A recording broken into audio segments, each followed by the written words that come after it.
मित्रों नमस्कार। आज मैं मुंशी प्रेमचंद की प्रसिद्ध कहानी माँ लेकर आया हूँ। 3 पात्रों के बीच की एक कहानी है। पिता आदित्य, जो राष्ट्रीय और सामाजिक कार्यों में संलग्न रहने वाले, माँ करुणा, पति के उस राष्ट्रीय और सामाजिक संदर्भ में साथ देने वाली, और पुत्र प्रकाश। कैसे बाल बच्चे अपने माता पिता की भावना के विपरीत अपना जीवन उत्थान करना चाहते हैं, आगे बढ़ जाना चाहते हैं। उसके लिए माँ पिता, परिवार जनों पर जो भाव या जो उन पर कुठाराघात होता है, उसकी कोई चिंता नहीं करते। चलिए मैं सीधे हटता हूँ, मुंशी प्रेमचंद की कहानी के साथ ले चलता हूँ। माँ, जो बड़ी प्रसिद्ध कहानी है, प्रचलित कहानी है, भावप्रवण कहानी है। आज बंदी छूटकर घर आ रहा है। करुणा ने एक दिन पहले ही घर लीप पोत कर रखा था। इन 3 वर्षों में उसने कठिन तपस्या करके जो 10-5 रुपए जमा कर रखे थे, वह सब पति के सत्कार और स्वागत की तैयारियों में खर्च कर दिए। पति के लिए धोतियों का जोड़ा लाई थी, नए कुर्ते बनवाए थे, बच्चे के लिए नए कोट और टोपी की आयोजन की थी। बार बार बच्चे को गले लगाती और प्रसन्न होती। अगर इस बच्चे ने सूर्य की भांति उदय होकर उसके अंधेरे जीवन को प्रदीप्त न कर दिया होता, तो कदाचित ठोकरों ने उसके जीवन का अंत कर दिया होता। पति के कारावास दंड के 3 ही महीने बाद इस बालक का जन्म हुआ था। इस बालक का जन्म हुआ था। उसी का मुंह देखकर करुणा ने यह 3 साल काट दिए थे। वह सोचती, जब मैं बालक को उनके सामने ले जाऊंगी तो वह कितने प्रसन्न होंगे। उसे देखकर पहले तो चकित हो जाएंगे, फिर गोद में उठा लेंगे और कहेंगे, करुणा, तुमने यह रत्न देकर मुझे निहाल कर दिया। कैद के सारे कष्ट बालक की तोतली बातों में भूल जाएंगे। उसकी एक सरल, पवित्र, मोहक दृष्टि हृदय की सारी व्यथाओं को धो डालेगी। इस कल्पना का आनंद लेकर वह फूली न समाती। वह सोच रही थी, आदित्य के साथ बहुत से आदमी होंगे। जिस समय वह द्वार पर पहुंचेंगे, जय जय शंकर की ध्वनि से आकाश गूंज उठेगा। वह कितना स्वर्गीय दृश्य होगा। उन आदमियों के बैठने के लिए करुणा ने एक फटा सा टाट बिछा दिया था, कुछ पान बना लिए थे, और बार बार आशा में नेत्रों से द्वार की ओर ताकती थी। पति की वह सुदृढ़, उदार, तेजपूर्ण मुद्रा बार बार आंखों में फिर जाती थी। उनकी वे बातें बार बार याद आती जो चलते समय उनके मुख से निकली थी। उनका वह धैर्य, वह आत्मबल जो पुलिस के प्रहारों के सामने भी अटल रहा, वह मुस्कुराहट जो उस समय भी उनके अधरों पर खेल रही थी, वह आत्माभिमान जो उस समय भी उनके मुख से टपक रहा, क्या करुणा के हृदय से कभी विस्मृत हो सकता था? उनका स्मरण आते ही करुणा के निस्तेज मुख पर आत्मगौरव की लालिमा छा गई। यही वह आलम्बन था जिसने इन 3 वर्षों की घोर यातनाओं में भी उनके हृदय को आश्वासन दिया था। कितनी ही रातों फांकों से गुजरी। बहुधा घर में दीपक जलने की नौबत न आती थी, पर दीनता के आंसू कभी उसकी आंखों से न गिरे। आज उन सारी विपत्तियों का अंत हो जाएगा। पति का प्रगाढ़ आलिंगन में वह सब कुछ हंसकर झेल लेगी। वह अनंत निधि पाकर फिर उसे कोई अभिलाषा न रहेगी। गगन पथ का चिरगामी पथिक लपका हुआ विश्राम की ओर चला आता था। जाता था, जहाँ संध्या ने सुनहरी फर्श सजाया और उज्जवल पुष्पों की सेज बिजा रखी थी। उसी समय करुणा को एक आदमी लाठी टेकता हुआ दिखाई दिया, मानो किसी जीर्ण मनुष्य की वेदना ध्वनि हो। पग पग पर रुक कर खांसने लगता था। उसका सिर झुका हुआ था। करुणा उसका चेहरा न दे सकती थी, लेकिन चाल ढाल से कोई बूढ़ा आदमी मालूम होता था। पर एक क्षण जब वह समीप आ गया तो करुणा उसे पहचान गई। वह उसका प्यारा पति ही था, किंतु शोक, उसकी सूरत कितनी बदल गई थी। वह जवानी, वह तेज, वह चपलता, वह सुगठन सब प्रस्थान कर चुका था। केवल हड्डियों का एक ढांचा रह गया था।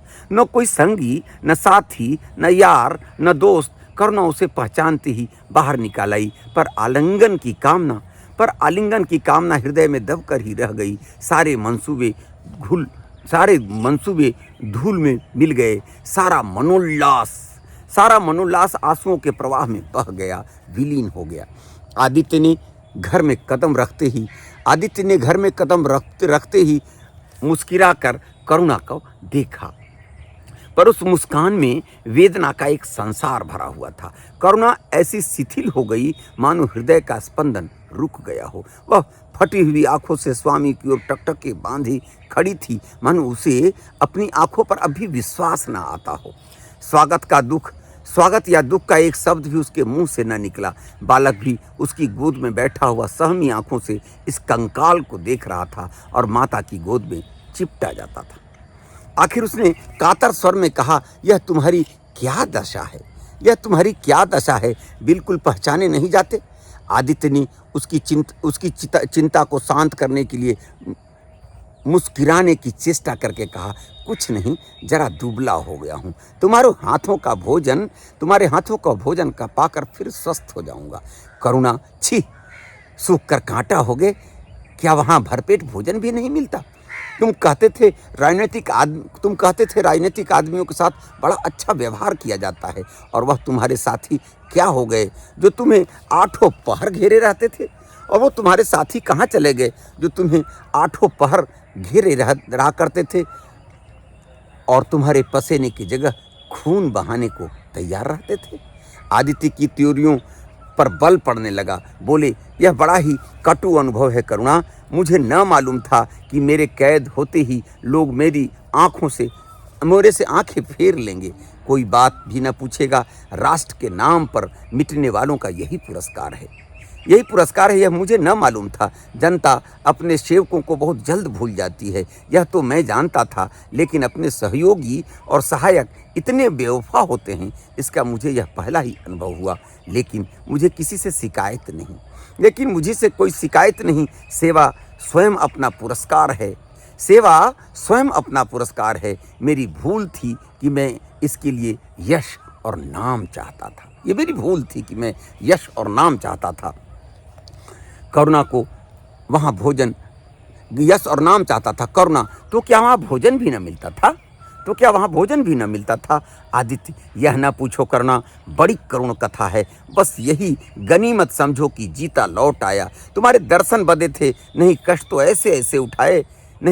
ऐसे उठाए कि अब तक मुझे प्रस्थान कर जाना चाहिए था। मैं जरा लेट लूँगा, खड़ा नहीं रहा जाता। दिन भर में इतनी दूर आया हूँ। करुणा, चलकर कुछ खा लो, आराम से लेटो। बालक को गोद में उठाकर जी है बेटा, तुम्हारे बाबूजी हैं, उनकी गोद में जाओ, प्यार करेंगे। आदित्य ने आंसू भरी आंखों से बालक को देखा और उनका एक एक रोम तिरस्कार करने लगा। जब बच्चे को गोद में लिया तो तिरस्कार करने लगा उनका रोम। अपनी जीर्ण दशा पर उन्हें कभी इतना दुख न हुआ था। ईश्वर की असीम दया से यदि उसकी दशा संभल जाती तो वह फिर कभी राष्ट्रीय आंदोलन के समीप न जाते। इस फूल से बच्चे को यूं संसार में लाकर दरिद्रता और दीनता की आग में झोंकने का उन्हें क्या अधिकार था? वह अब लक्ष्मी की उपासना करेंगे और अपना क्षुद्र जीवन बच्चे के लालन पालन के लिए अर्पित कर देंगे। उन्हें इस समय ऐसा ज्ञात हुआ कि बालक उन्हें उपेक्षा की दृष्टि से देख रहा है, मानो कह रहा है, मेरे साथ आपने कौन सा कर्तव्य का पालन किया। उनकी सारी कामना, सारा प्यार बालक को हृदय से लगा लेने के लिए अधीर हो उठा, पर हाथ फैला न सके। हाथों में शक्ति ही न थी। करुणा बालक को लिए हुए उठी और थाली में कुछ भोजन निकाल कर लाई। आदित्य ने क्षुधापूर्ण नेत्रों से थाली की ओर देखा, मानो आज बहुत दिनों बाद कोई खाने की चीज सामने आई है। जानता था कि कई दिनों के उपवास के बाद और आरोग्य की इस गई गुजरी दशा से उसे जवान को काबू में रखना चाहिए, पर सब्र न कर सका। थाली पर टूट पड़ा और देखते देखते थाली साफ कर दी। कितने वर्षों के बाद भोजन मिला था। करुणा सशंक हो गई। उसने दोबारा किसी चीज को न पूछा, थाली उठाकर चली गई। पर उसका दिल कह रहा था, इतना तो यह कभी ना खाते थे। करुणा बच्चे को कुछ खिला रही थी कि एकाएक कानों में आवाज़ आई, करुणा। करुणा ने आकर पूछा, क्या तुमने मुझे पुकारा है? क्या तुमने मुझे पुकारा है? आदित्य का चेहरा पीला पड़ गया था और सांस जोर जोर से चल रही थी। हाथों के सहारे वही टाट पर लेट गए। करुणा उनकी यह हालत देखकर घबरा गई। बोली, जाकर किसी वैद्य को बुला लाऊं? जाकर किसी वैद्य को बुला लाऊं? आदित्य ने हाथों से इशारा कर उसे मना करके कहा, व्यर्थ है करुणा, अब तुमसे छिपाना व्यर्थ है। मुझे सिल हो गया है, कई बार मरते मरते बच गया हूँ। तुम लोगों के दर्शन बदे थे, इसलिए प्राण न निकलते थे। देखो प्रिय, रो मत, रो मत। करुणा ने सिसकियों को दबाते हुए कहा, मैं वैद्य को लेकर अभी आती हूँ, मैं वैद्य को लेकर अभी आती हूँ। आदित्य ने फिर सिर हिलाया, नहीं करुणा, केवल मेरे पास बैठी रहो। नहीं करुणा, केवल मेरे पास बैठी रहो। अब किसी से कोई आशा नहीं, अब किसी से कोई आशा नहीं है। डॉक्टरों ने जवाब दे दिया है, डॉक्टरों ने जवाब दे दिया है। मुझे तो यही आश्चर्य है कि यहाँ पहुँच कैसे गया। न जाने कौन सी दैवी शक्ति मुझे वहाँ से खींच लाई।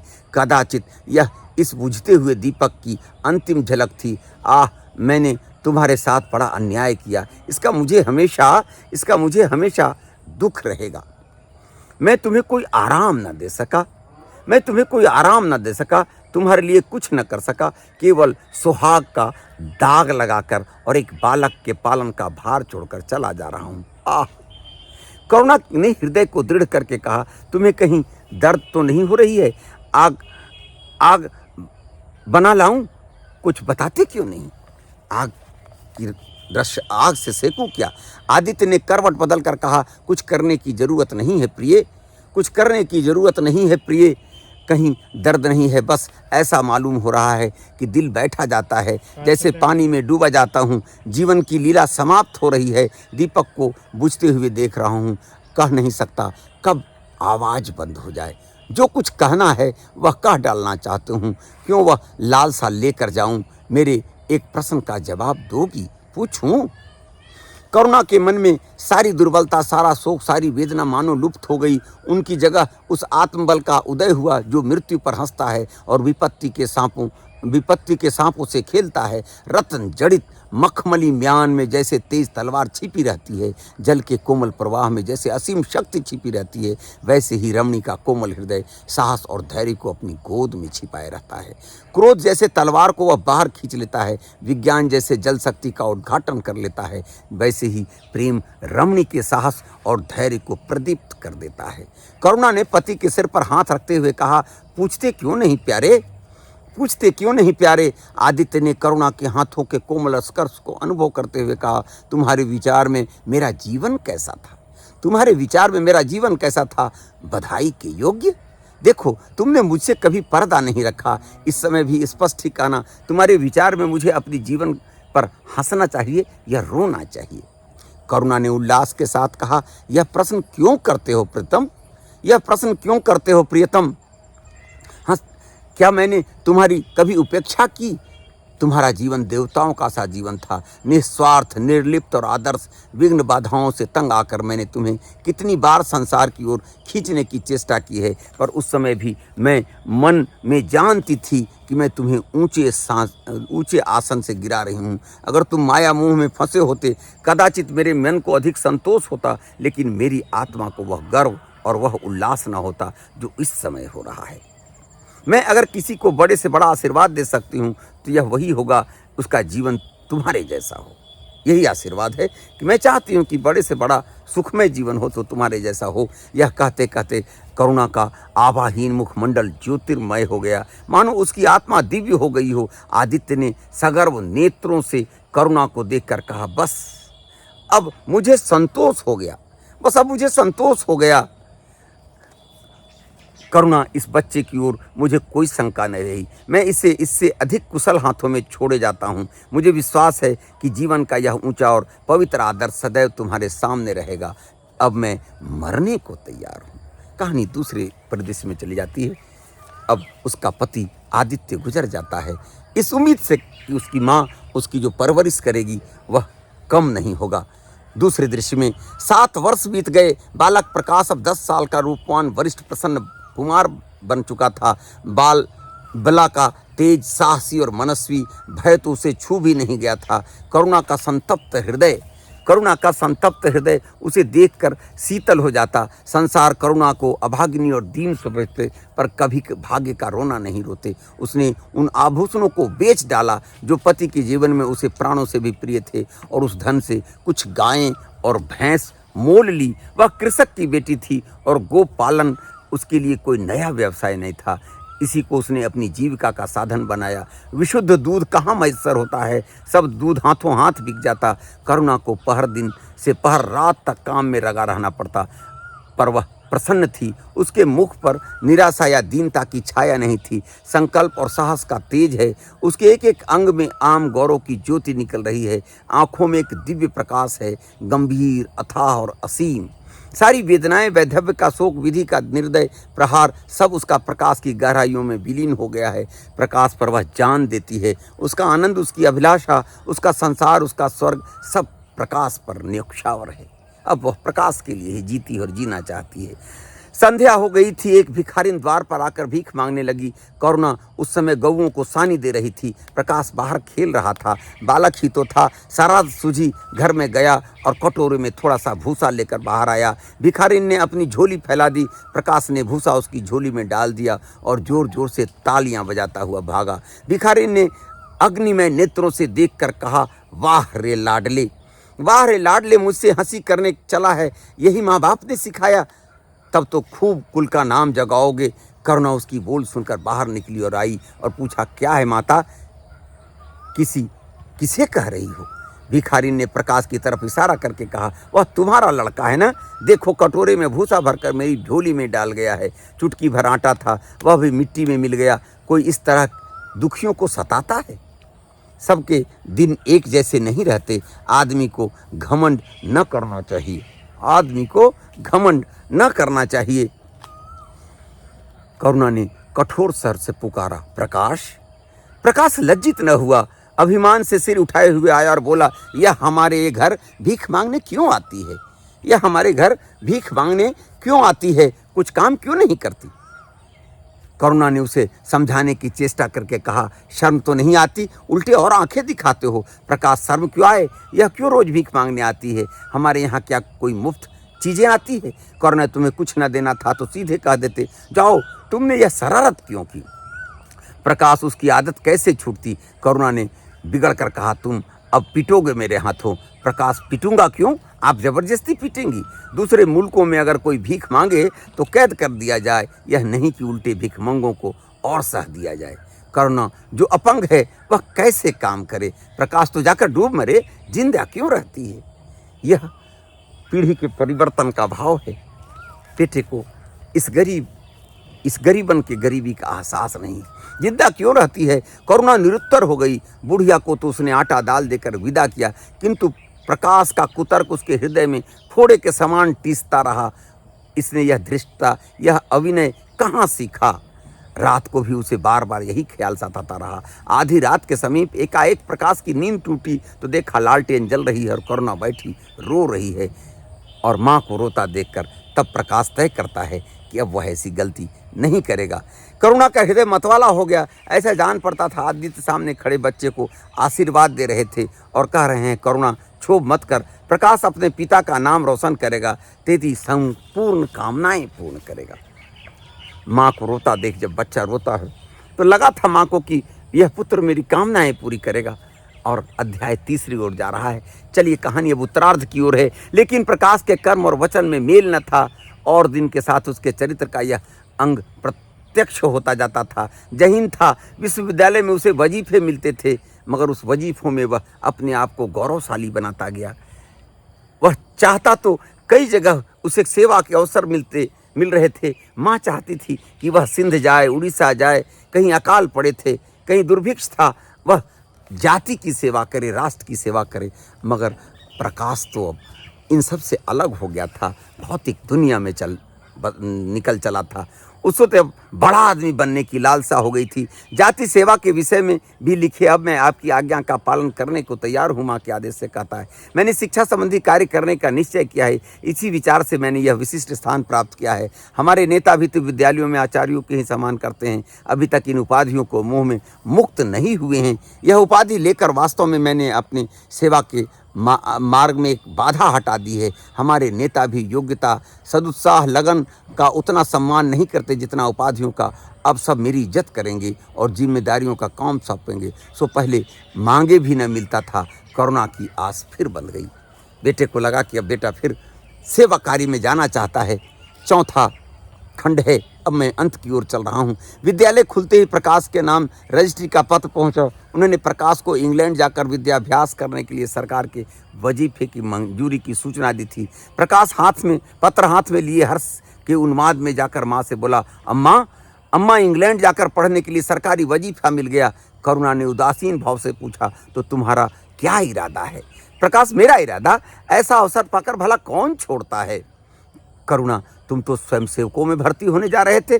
प्रकाश, तो क्या आप समझती हैं कि स्वयंसेवक बन जाना ही जाति की सेवा है? मैं इंग्लैंड से जाकर भी सेवा कार्य कर सकता हूँ। और अम्मा, सच पूछो तो एक मजिस्ट्रेट अपने देश का जितना उपकार कर सकता है उतना 1000 स्वयंसेवक मिलकर भी नहीं कर सकते। मैं तो सिविल सर्विस की परीक्षा में बैठूंगा और मुझे विश्वास है कि सफल हो जाऊंगा। करुणा ने चकित होकर पूछा, तो क्या तुम मजिस्ट्रेट हो जाओगे?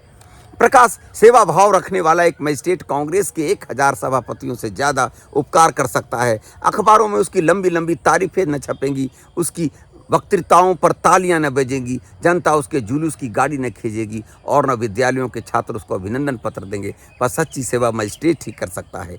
करुणा ने आपत्ति के भाव से कहा, लेकिन यही मजिस्ट्रेट जो जाति के सेवकों को सजाए देते हैं, उन पर गोलियां चलाते हैं। प्रकाश, उस मजिस्ट्रेट के हृदय में परोपकार का भाव है। वह नरमी से वही काम कर सकता है जो दूसरे गोलियां चलाकर भी नहीं कर सकते। करुणा, मैं यह न मानूंगी। सरकार अपने नौकरों को इतनी स्वाधीनता नहीं देती, वह एक नीति बना देती है और हर एक सरकारी नौकर को उसका पालन करना पड़ता है। सरकार को पहली नीति यह है कि वह दिन दिन अधिक संगठित और दृढ़ हो। इसके लिए स्वाधीनता के भावों का दमन करना जरूरी है। मगर कोई मजिस्ट्रेट इस नीति के विरुद्ध काम करता है तो वह मजिस्ट्रेट नहीं रहेगा। माँ चाहती है कि वह मजिस्ट्रेट में नहीं बने, कलेक्टर नहीं बने, मगर पुत्र तो अब चाहता है कि वह ऐसा ही करे। मगर माँ प्रसन्न नहीं है। प्रकाश ने खींच कर कहा, तो क्या आप चाहते हैं मैं जिंदगी भर चारों तरफ ठोकरे खाता फिरूं? करुणा कठोर नेत्रों से देखकर बोली, अगर ठोकर खाकर आत्मा स्वाधीन रह सकती है तो मैं कहूँगी ठोकर खाना अच्छा है। प्रकाश ने निश्चयात्मक भाव से पूछा, तो आप यही इच्छा है? करुणा ने इसी स्वर से उत्तर दिया, हाँ मेरी यही इच्छा है। प्रकाश ने कुछ जवाब न दिया, उठकर बाहर चला गया और तुरंत रजिस्ट्रार को इनकारी का पत्र भेज दिया। मगर उसी क्षण मानो उसके सिर पर विपत्ति के बादल मंडराने लगे और अपनी उस इंग्लैंड यात्रा को उसने आपत्ति पत्र भेज दिया, इनकारी पत्र भेज दिया और उदास गुमसुम रहने लगा। कई हफ्तों तक उदास देखकर एक दिन माँ उसकी उस उदासी को नहीं देख सकी और वह उठती है, चली जाती है फिर उस कार्यालय में अपने विद्यालय के और रजिस्ट्रार से पत्र बनवा कर लाती है। चलिए सुनते हैं। माँ जब चली गई कपड़े पहनकर, करुणा ने कुछ और न कहा। जरा देर से प्रकाश ने देखा वह कहीं जा रही है, मगर वह कुछ बोला नहीं। करुणा के लिए बाहर आना जाना कोई साधारण बात न थी, लेकिन जब संध्या हो गई और करुणा न आई तो प्रकाश को चिंता होने लगी। अम्मा कहाँ गई, यह प्रश्न बार बार उसके मन में उठने लगा। प्रकाश सारी रात द्वार पर बैठा रहा, भांति भांति की शंकाएं मन में उठने लगी। उसे अब याद आया, चलते समय करुणा कितनी उदास थी, उसकी आंखें कितनी लाल थी। यह बातें प्रकाश को उस समय क्यों न नजर आई? क्या वह स्वार्थ में अंधा हो गया था? हाँ, प्रकाश को याद आया, माता ने साफ सुथरे कपड़े पहने थे, उसके हाथ में छतरी भी थी। तो क्या वह कहीं बहुत दूर गई है? किससे पूछे? अनिष्ट के भय से प्रकाश रोने लगा। श्रावण की अंधेरी भयानक रात थी। आकाश में श्याम मेघमालाएं भीषण स्वप्न की भांति छाई हुई थी। प्रकाश रह रहकर आकाश की ओर देखता था, मानो करुणा उन्हीं मेघमालाओं में छिपी बैठी है। उसने निश्चय किया, सवेरा होते ही माँ को खोजने निकलूंगा। और अगर ये सोच ही रहा था कि किसी ने द्वार खटखटाया। प्रकाश ने दौड़कर देखा तो देखा कि माँ खड़ी है और माँ के हाथ में एक चिट्ठी है। वह चिट्ठी माँ सौंपती है, कहती कि लो बेटा, मैंने तुम्हारी उदासी को देखते हुए तुम्हें रजिस्ट्रार से यह पत्र ला दिया है। करुणा का कंठ रुंध गया और कुछ न कह सकी। अध्याय 5वें में चलते हैं। प्रकाश उसी दिन से यात्रा की तैयारियां करने लगा। करुणा के पास जो कुछ था वह सब कुछ खर्च हो गया, कुछ ऋण भी लेना पड़ा, कुछ नए सूट बने, कुछ सूटकेस बने। प्रस्थान का दिन आया। आज कई दिन बाद धूप निकली थी। करुणा स्वामी के पुराने कपड़ों को बाहर निकाल रही थी। उनके गाढ़े चादर, खद्दर के कुर्ते पैजामे और लिहाफ अभी तक बंदूक में संचित थे। प्रतिवर्ष वे धूप में सुखाए जाते थे और झाड़ पोंछ कर रख दिए जाते थे। करुणा अपने पति आदित्य के वो वस्त्र जो समाज सेवा और राष्ट्र सेवा में उन्होंने इस्तेमाल किया था उसको हर साल सुखाती थी, रख देती थी। आज फिर सुखा कर रखने जा रही है। मगर बेटा इंग्लैंड जाने की तैयारी में व्यस्त है। प्रकाश के मित्रों ने आज उसे विदाई का भोज दिया था। वहाँ से वह संध्या समय कई मित्रों के साथ मोटर पर लौटा। सफ़र का सामान मोटर पर रख दिया गया। तब वह अंदर जाकर माँ से बोला, अम्मा जाता हूँ, बम्बई पहुँचकर पत्र लिखूँगा। तुम्हें मेरी कसम रोना मत और मेरे खतों का जवाब बराबर देना। जैसे किसी लाश को बाहर निकलने के समय संबंधियों का धैर्य टूट जाता है, रुके हुए आंसू निकल पड़ते हैं और शोक की तरंगें उठने लगती है, वही दशा करुणा की हुई। कलेजे में एक हाहाकार हुआ जिसने उसकी दुर्बल आत्मा को एक एक अणु को कपा दिया। मालूम हुआ पांव पानी में फिसल गया और मैं लहरों में बही जा रही हूँ। उसके मुख से शोक या आशीर्वाद का एक शब्द भी न निकला। प्रकाश ने उसके चरण छुए, असुरजल से माता के चरणों को पखारा, फिर बाहर चला गया।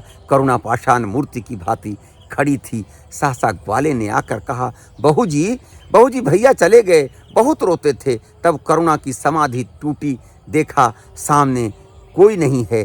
घर में मृत्यु का सा सन्नाटा छाया हुआ है और मानो हृदय की गति बंद हो गई है। सहसा करुणा की दृष्टि ऊपर उठ गई। उसने देखा कि आदित्य अपनी गोद में प्रकाश के निर्जीव देह लिए खड़े रो रहे हैं। करुणा पछाड़ खाकर गिर पड़ी। पुत्र चला गया। ग्वाले ने संकेत दिया कि बाबू रोते थे। अब कहानी अपने अंतिम चरण में है। छठे रूप में कहानी को अब हम सुनेंगे। करुणा जीवित थी पर संसार में उसका कोई नाता न था। उसका छोटा सा संसार जिसे उसने अपने कल्पनाओं के हृदय में रचा था, स्वप्न की भांति अनंत में विलीन हो गया था। जिस प्रकाश के सामने देखकर वह जीवन की अंधेरी रात में भी हृदय में आशाओं की संपत्ति लिए जी रही थी, वह बुझ गया था। संपत्ति लूट गई थी। अब न कोई आश्रय था और न उसकी जरूरत। जिन गौओं को वह दोनों वक्त अपने हाथों से दाना चारा देती और सहलाती थी, अब खूंटे में बंधी निराश नेत्रों से द्वार की ओर ताकती रहती थी। बछड़ों को गले लगाकर चुमकाने वाला अब कोई न था। किसके लिए दूध दुहे, मक्खन निकाले, खाने वाला कौन था? करुणा ने अपने छोटे से संसार को अपनी ही अंदर समेट लिया था। किंतु एक ही सप्ताह में करुणा के जीवन में फिर रंग बदल गया। उसका छोटा सा संसार फैलते फैलते विश्वव्यापी हो गया। जिस लंगर में नौका को तट से एक केंद्र पर बांध रखा था वह उखड़ गया। अब नौका सागर में अशेष विस्तार में भ्रमण करने चाहे, वह उद्दाम तरंगों के वक्ष में क्यों न विलीन हो जाए। करुणा द्वार पर जा बैठती और मुहल्ले भर के लड़कों को जमा करके दूध पिलाती। दोपहर तक मक्खन निकालती और वह मक्खन मुहल्ले के लड़के खाते। फिर भांति भांति के पकवान बनाती और कुत्तों को खिलाती। अब यही उसका नित्य का नियम हो गया। चिड़ियाँ, कुत्ते, बिल्लियाँ, चींटियाँ सब अपने हो गए। प्रेम का वह द्वार अब किसी के लिए बंद न था। उस अंगुल भर जगह में तो जो प्रकाश के लिए काफ़ी न थी, अब समस्त संसार समा गया है।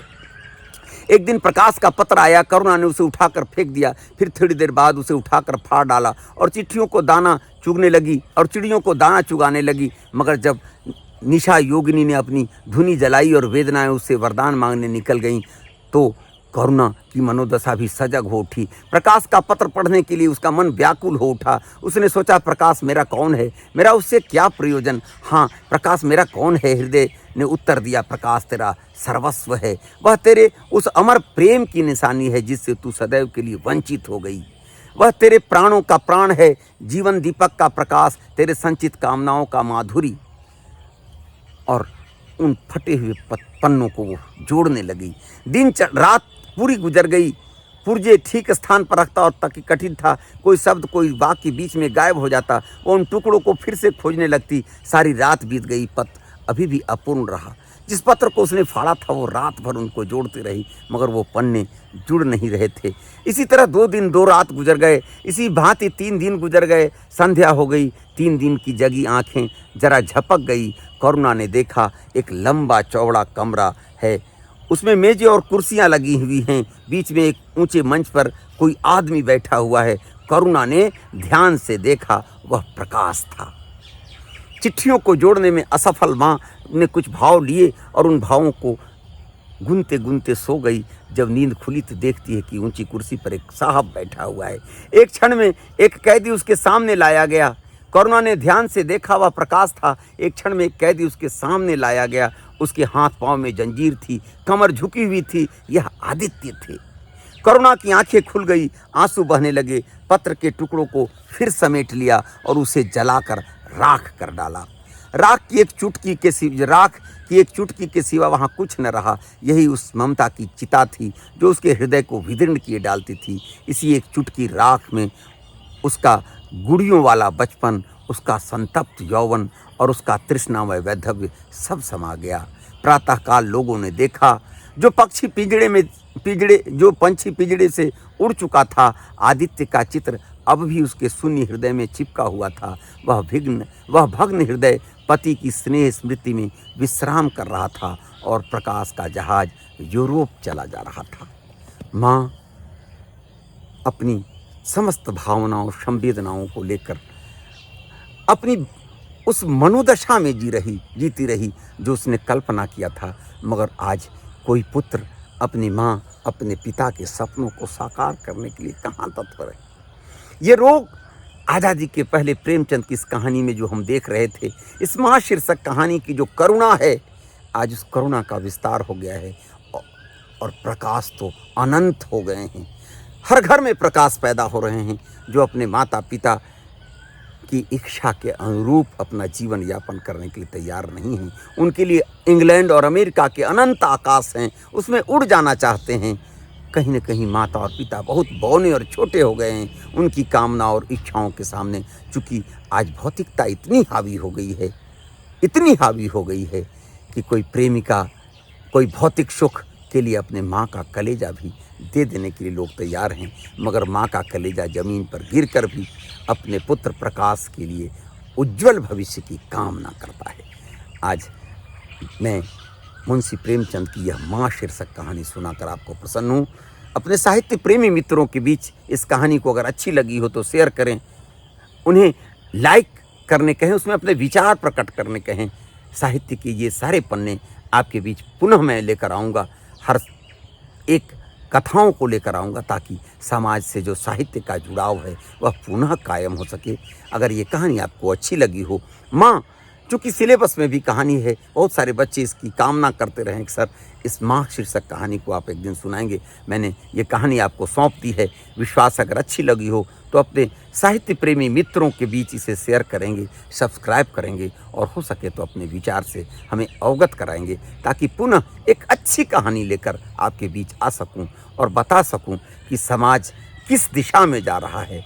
हम आप उस समाज को कैसे सही स्वरूप प्रदान कर सकते हैं, उसमें हमें आशा की किरणें जगाती हैं ये कहानियाँ। बहुत बहुत धन्यवाद। नमस्कार।